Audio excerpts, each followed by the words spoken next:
Bisa dikatakan bahwa keris adalah perwujudan dari hasil meditasi sang empu.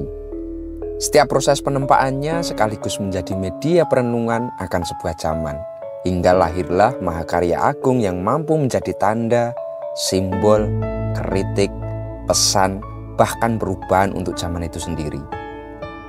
Jika empu bermeditasi lalu menghasilkan keris, maka kita para pewarisnya bisa bermeditasi melalui nilai-nilai yang ada di dalamnya, yang bisa juga kita dalami, hayati, dan renungkan sebagai bahan kontemplatif diri.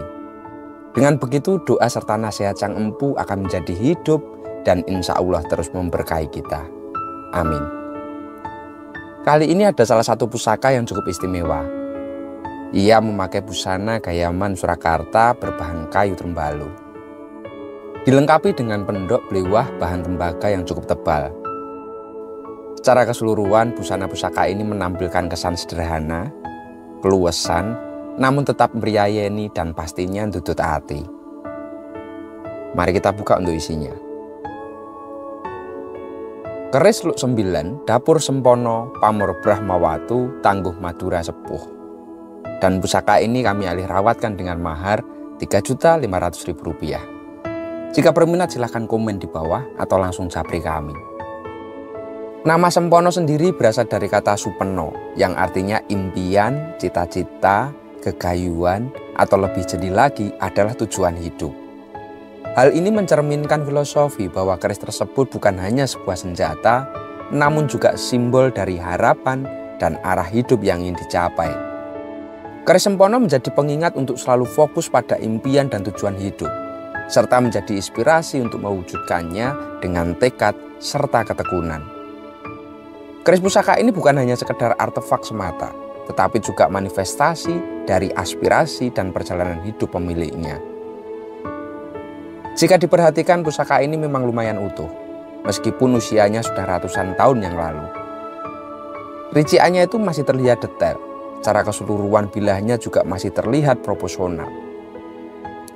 Karakter besinya hitam agak pucat seperti kurang wasuan. Lalu pamornya mubyar dan gajih yang merupakan ciri khas dari pusaka era Madura Sepuh. Sejak masa Singosari, Madura khususnya Sumeneb telah memainkan peran penting dalam perkembangan Tosan Aji di Nusantara, terutama di Pulau Jawa. Hingga kini, tradisi ini masih terus hidup dan sangat berkembang. Dalam buku pengertian tentang keris di Pulau Madura karya Zainal Fatah, tercatat bahwa empu keris pertama di Madura adalah Empu Nepa, yang membuka besalen di desa Ketapang, Sampang.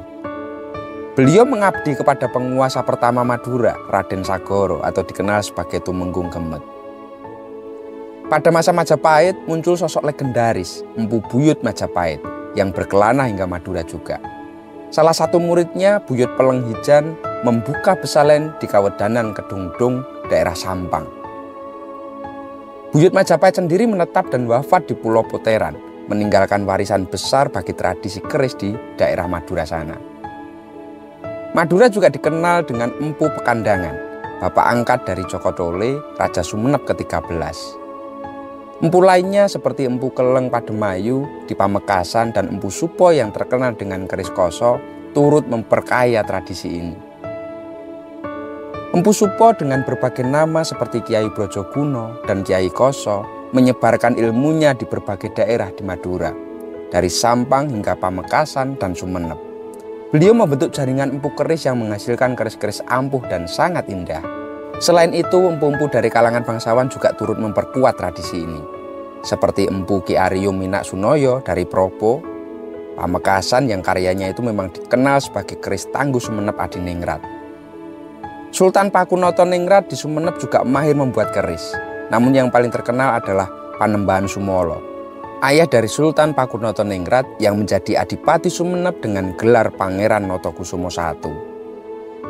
Dari masa ke masa, Madura terus melahirkan para empu besar yang tak hanya menghasilkan keris-keris yang begitu indah, namun juga penuh makna dan bahkan penuh dengan kekuatan untuk melanjutkan warisan leluhur yang abadi.